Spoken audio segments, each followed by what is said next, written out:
Dan di antara cara terbaik untuk kamu mendapatkan pasangan memang berusaha gitu.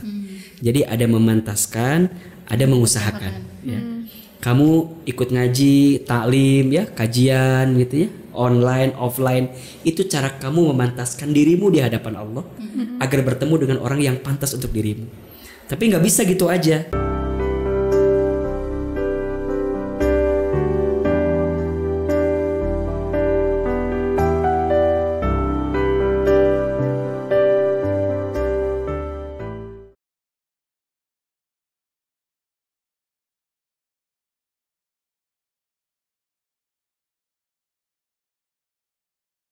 Assalamualaikum ya ahi ya uti. Alhamdulillahirrahmanirrahim, ketemu lagi nih teman-teman sama kita berdua, tentunya dengan Ahilman Fauzi dalam program Ramadan Bucin, Ramadan Bulan Cinta. Tentunya kita masih membahas kisah-kisah atau pertanyaan-pertanyaan nih seputar percintaan atau kegelisahan-kegelisahan teman-teman yang udah disampaikan via DM Instagram atau dan via admin. Jadi untuk teman-teman yang masih belum nonton episode kita dari 1 sampai 5, boleh dilihat dulu dari episode 1 sampai 5 baru nonton episode ke-6-nya. Nah, untuk teman-teman yang masih mau nanya juga silahkan ya. Nanti kita masih tampung di Instagram atau di admin.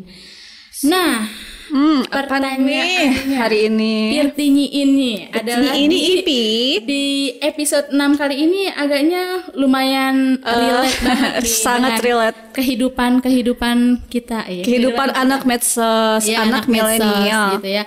Mau modus apa bukan nih? Iya, Assalamualaikum Uhti. Iya, Assalamualaikum Uhti, fotonya buaya gitu kan. Foto buaya gitu. Baiklah. Oke, jadi mau tahu nggak nih pertanyaannya apa? Oke, coba nih kita tanya, aku bacain dulu ya. Ya. Ahilman, saya seorang ikhwan jamaah teman hijrah yang selalu ikut kajian offline maupun online. Wow. Loyal banget ya. Iya. Saya seorang jomblo. Jomblonya disebutin loh. Saya seorang jomblo yang merasa butuh untuk menikah karena ingin terhindar dari maksiat. Nah, saya tertarik dengan seorang ahwat yang saya lihat di Instastory Ahilman. Pertanyaannya, Ahilman Instastory-in siapa nih? Iya, nih siapa nih? Oh, mungkin Ahilman nge-repost story orang kali ya. Oh, bisa.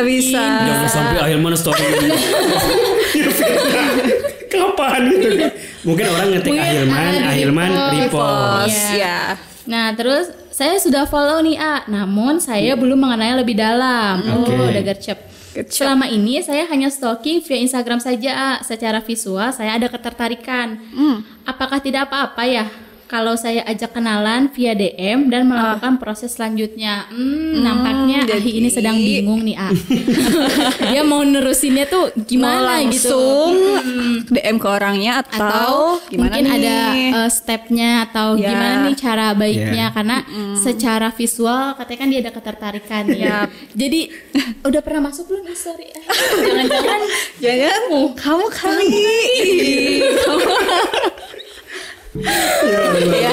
Gitu jadi mungkin gimana nih untuk jawabannya buat ihwan-ihwaners yang ada di sana, siapa tahu ada yang sepengalaman nih diwakilkan sama ihwan ini gitu. Jadi apakah dia langsung DM Assalamualaikum Uhti? Iya, gitu. Assalamualaikum Uhti.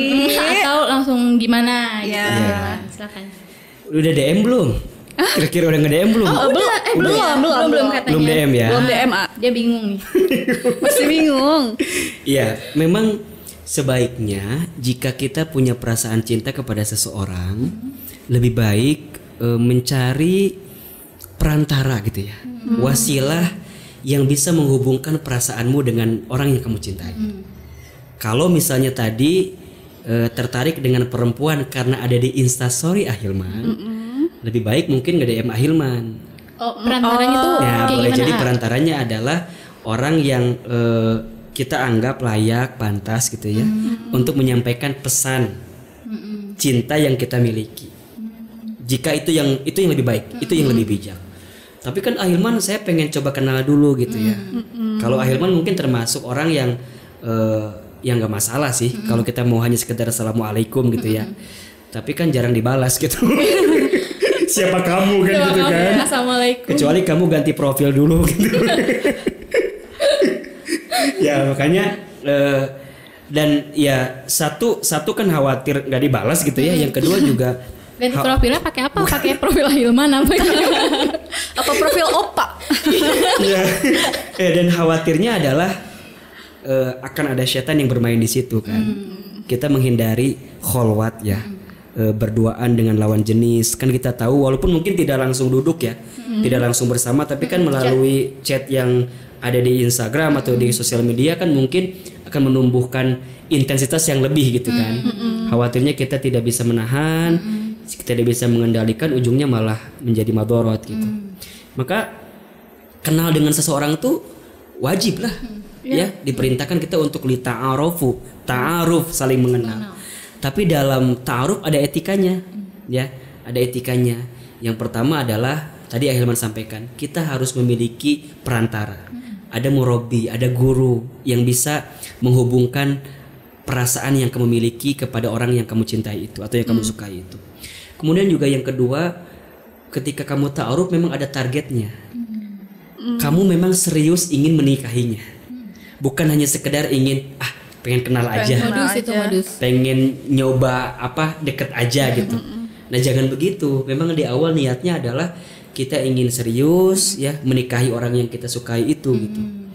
Nah, dan dalam posisi ini juga kita harus benar-benar memastikan apakah mungkin kita bisa mencintai seseorang karena melihat visual di sosial media gitu. Siapa tahu editan gitu ya.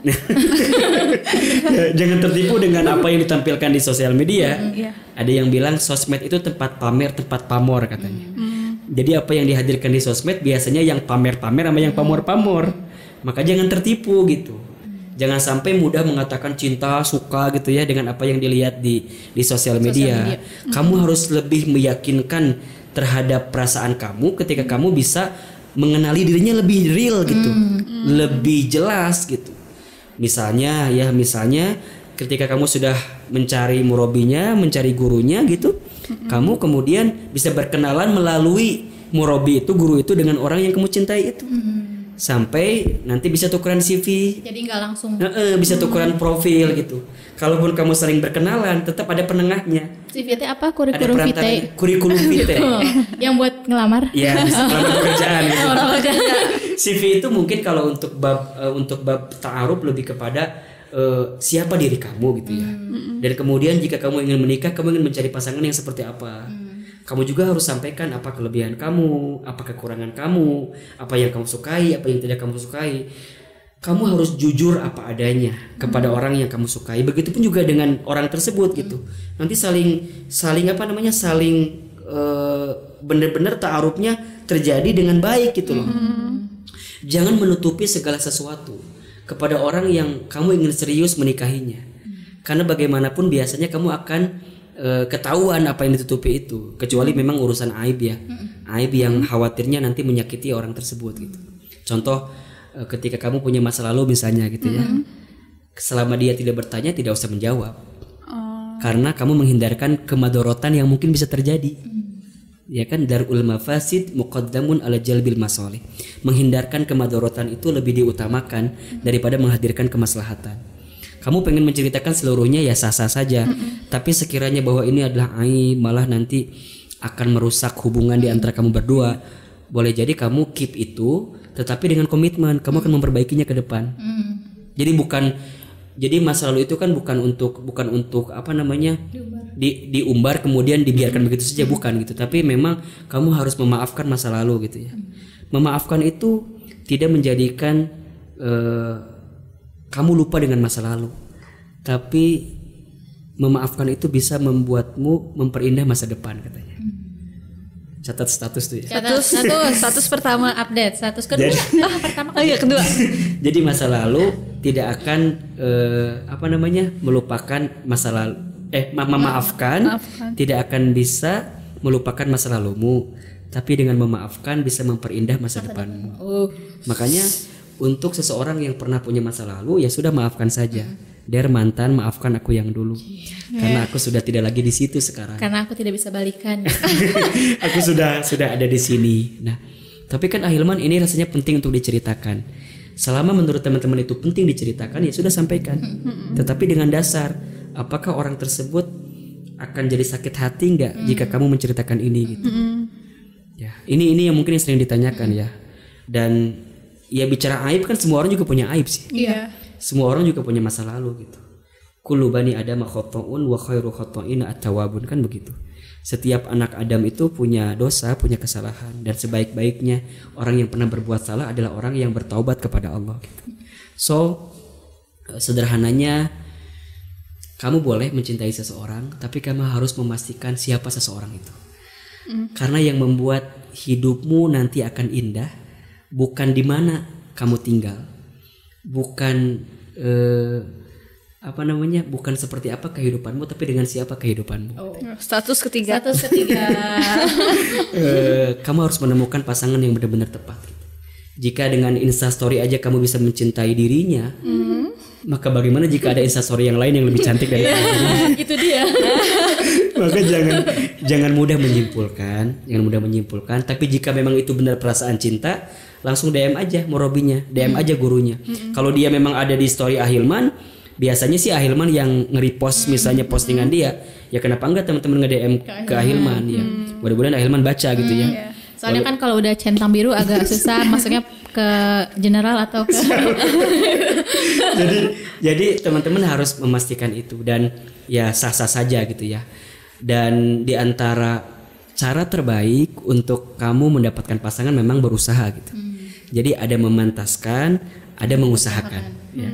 Kamu ikut ngaji, taklim ya, kajian gitu ya, online, offline, itu cara kamu memantaskan dirimu di hadapan Allah agar bertemu dengan orang yang pantas untuk dirimu. Tapi nggak bisa gitu aja, kamu harus mengusahakannya, kamu harus ikhtiar. Nah di teman hijrah kita ada kelas kan biasanya SKM ya, saatnya kamu menikah. Di situ kita bahas lebih detail tentang program-program yang bisa menguatkan ilmumu sebelum kamu menemukan calonmu nantinya gitu ya. Nah ketika kamu sudah yakin bahwa ini adalah orang yang kamu cintai, maka serius, bikin target, temui orang tuanya, kemudian kamu susun agendanya. Karena ingat ya, seseorang yang datang dengan akad akan mengalahkan dia yang datang dengan hanya sekedar memberi coklat katanya. Iya enggak? Seseorang yang datang dengan akad akan mengalahkan seseorang yang hanya sekedar memberi coklat. Seseorang yang mengatakan qabiltu nikahaha itu akan mengalahkan seseorang yang hanya mengucapkan kalimat I love you sebelum pernikahan. So, jika kamu serius mencintainya, kamu temui orang tuanya, kamu minta dampingi bersama gurunya, sekaligus juga kamu pantaskan dirimu untuk bisa mendapatkan seseorang yang kamu inginkan. Ingat, kamu itu adalah cerminan calon pasangan. Apa yang akan kamu dapatkan, disitulah apa yang kamu hadirkan, disitulah apa yang akan kamu dapatkan. So jangan sibuk nge-tag orangnya, jangan sibuk mencari siapa orangnya, tapi sibukkanlah pantaskan dirimu untuk bisa pantas mendampingi dirinya. Karena berlian hanya akan bertemu dengan berlian, iya kan? Mutiara hanya akan bertemu dengan mutiara, sedangkan batu hanya akan dipertemukan dengan batu saja. Layakkan dirimu, pantaskan dirimu untuk mendapatkan yang terbaik. Semoga Allah membimbing kita, dan jangan lupa doa. Karena doa itu senjatanya orang beriman. Ad-du'a'u silahul mu'min. Berdoalah kepada Allah untuk membuat hati ini jatuh cinta kepada orang yang mencintai Allah, bukan hanya sekedar mencintaimu. Karena kalau dia sudah mencintai Allah, maka dia akan bisa menjaga hatimu. Jangan mengajarkan calon pasanganmu atau pasanganmu untuk mencintaimu, tapi ajarkan dia untuk mencintai Allah. Kalau dia sudah mencintai Allah, maka dia akan mencintai dirimu, karena kamu tidak akan mungkin menyakiti orang yang mencintainya. Mudah-mudahan bermanfaat. Oh, Masya Allah. Berarti kalau misalnya dia mau DM sebagai langkah awal gini, Assalamualaikum Uhti, udah punya calon belum gitu? Jangan langsung. Nanti kamu udah siap nikah belum? Mungkin bahasanya bisa diperhalus. Contoh misalnya Assalamualaikum. Ya tunggu, kalau dia nggak ngebalas jangan di DM terus. Assalamualaikum. Kan juga riweh kan. Mungkin juga nggak nyaman. Assalamualaikum, kalau dia balas Waalaikumsalam. Bilang aja, bolehkah saya mengenal dirimu lebih jauh? Tapi itu kan formal banget ya. Ya formal banget. Makanya Ya kalau nggak mau dibuat sakit hati sih jangan berharap lah gitu. Jangan berharap. Ya udah kalau udah nge-DM ya udah lewat aja gitu. Assalamualaikum gitu aja gitu. Ya. Jangan dikiukun ya terus. Mantengin. Dipanteng. Udah sin apa belum gitu ya. Kok tuh dilihat Nggak dibaca-baca. kan jadi riwa gitu ya. Udah, dan ini penting nih bagi ikhwan. Kalau antum sedang mendekati satu orang, jangan membuka hatimu untuk mendekati banyak orang lagi. Itu. Jangan menebar jari, lalu mengghosting. Ini mah mentang-mentang yang Ahilman repostnya 10 di semuanya di Assalamualaikum. Dan aku tertarik dengan visualnya. Semuanya ya. Semua. Karena visualnya kan isinya postingan kajian-kajian Ahilman kan. Jadi kemudian aku tertarik dengan dirinya. Kalau udah lagi satu dulu gitu. Fokusin. Hati perempuan itu bukan untuk dimainin loh. Tapi Iya nggak sih? Tapi untuk diseriusin. Makanya catat quotes. ada istilah kan, perempuan itu kan diciptakan dari tulang rusuk, ya sebelah kiri dekat ke hati dari seorang laki-laki. Kenapa coba? Kenapa perempuan tak diciptakan dari tulang kaki bagian bawah? Karena perempuan bukan untuk dicaci maki dan dihinakan. Perempuan juga tak diciptakan dari tulang kepala seorang laki-laki. Karena perempuan bukan makhluk yang hanya sekedar disanjung dan dipuja. Tapi perempuan diciptakan dari tulang rusuk sebelah kiri dekat ke hati. Karena dirinya untuk dihormati dan dicintai. Wow. Maka jangan pernah mempermainkan hati perempuan. Ini nasihat juga untuk Ahilman. Mudah-mudahan Ahilman juga bisa sabar ya. Bisa kuat gitu. Karena perempuan itu kan ada istilah juga dalam pepatah bahasa Arab, al-mar'atu kal mir'ah. Perempuan itu seperti cermin hatinya. Cermin itu kalau sudah pecah, kamu bisa merangkai kembali pecahan cerminnya, tapi pantulan cahayanya tidak akan sama seperti sedia kala. Itulah hati perempuan. Kalau sudah sakit hati, bisa memaafkan, tapi tak mudah melupakan. Maka jangan pernah ya untuk sering menyakiti perempuan. Kadang-kadang boleh lah ya. Enggak juga dong. Gitu. Kita belajar gitu untuk juga. menata hati, menata diri gitu ya, agar tidak menjinggung perasaan perempuan. Makanya kalau serius aja, jangan main-main gitu.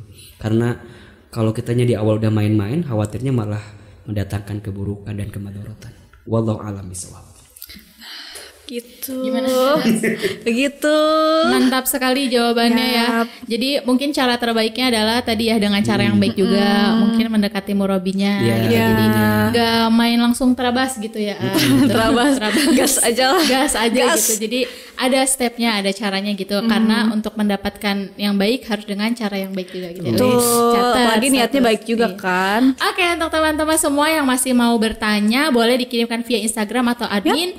Jadi nanti untuk pertanyaan terpilih akan dibacakan di next episode. Terima kasih sudah menonton episode ke-6. Sampai jumpa di episode ke-7.